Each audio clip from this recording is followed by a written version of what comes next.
when you create multiple apps, it becomes very difficult. And when you create very complex apps, and when and over the time you will start building like tens or hundreds of apps, it will be very difficult to track all those things, or whether all the apps are running fine, or like if it is getting failed or running into error because of some issues which are not in our not in your control.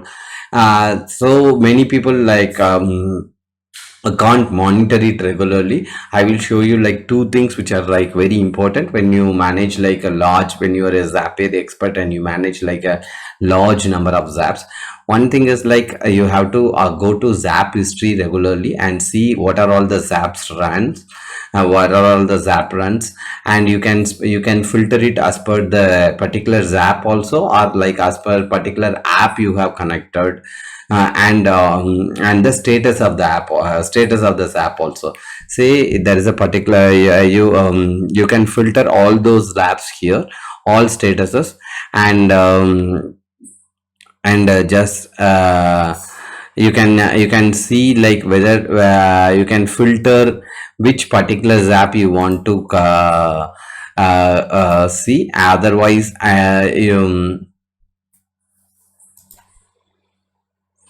you can filter the zaps by their status, whether it is filtered or like stopped or like halted or like waiting, or like waiting, scheduled, playing, held, all those things.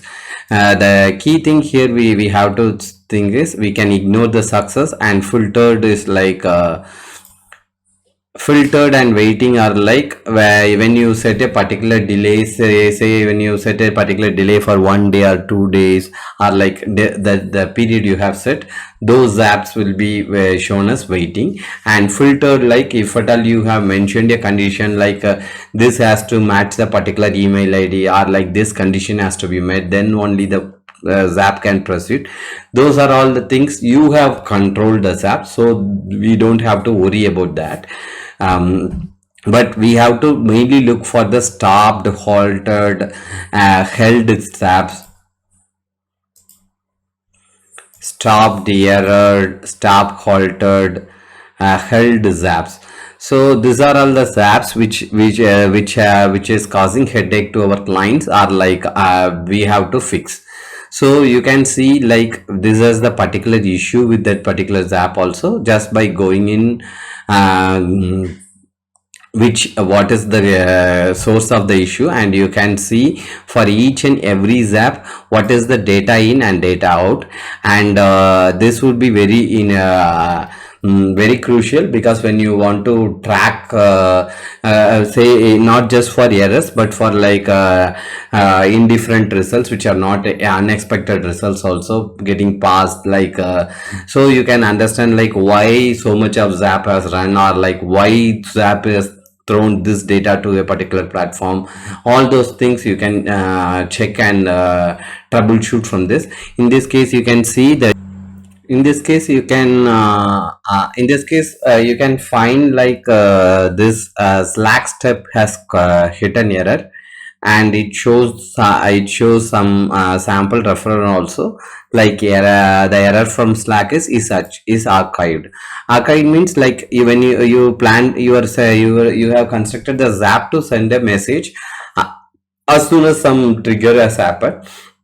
But the problem here is when you are sending this message, when the zap tries to send a message to the slack, it runs into an error, because the particular channel you have marked is archived. So you have to go back to the go back to slack and see whether the channel is archived by mistake, or like you have to post this message to a different channel depending on your business case. So in this this app history allows you to troubleshoot wherever the zap is getting running into error, and which data is which particular step is blocking your zap to continue further. This is very essential. And another key step is like you can if at all if you run into if your Zap has run into an error and you have fixed that particular error, you can run all those Zaps which have stopped because of that particular error, and you can easily check and just wait and replay the Zap, so that all those past data also flows into the further steps. This is very crucial because you don't have to work manually for the last data because of the Zap error. You once you fix it, you can replay it, but the replay action is available only for the Zaps which are run into errors, not for the Zaps which are successful in the previous run. And another good thing is like you can also set an error notification, custom error notification also you can set in addition to the regular errors.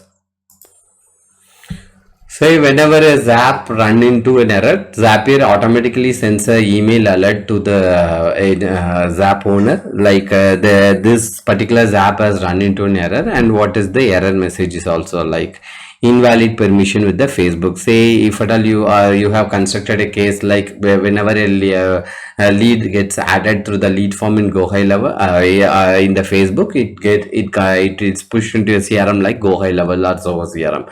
But when you have configured the Facebook, but because of when you are forced to change the password, or you change the password, or like you have mistakenly selected a not the complete permission for the Zap, then it obviously it would run into error, and it shows the overall error also, so that you can just go and fix that particular error too. And good thing is like you can configure or like customize this error notification rule just by where you are seeing the Zap history.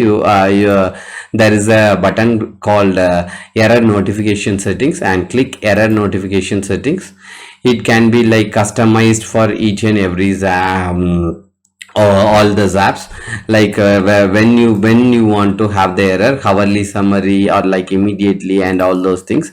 And also you can create a custom notification error rule, like only when the particular Zaps are run into error, this notification should come into your inbox. Those kind of things can be done.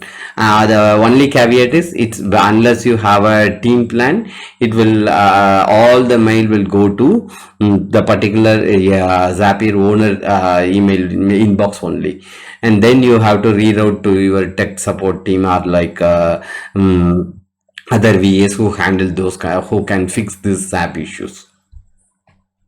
I hope this particular thing is very clear. In case if you have any queries, you just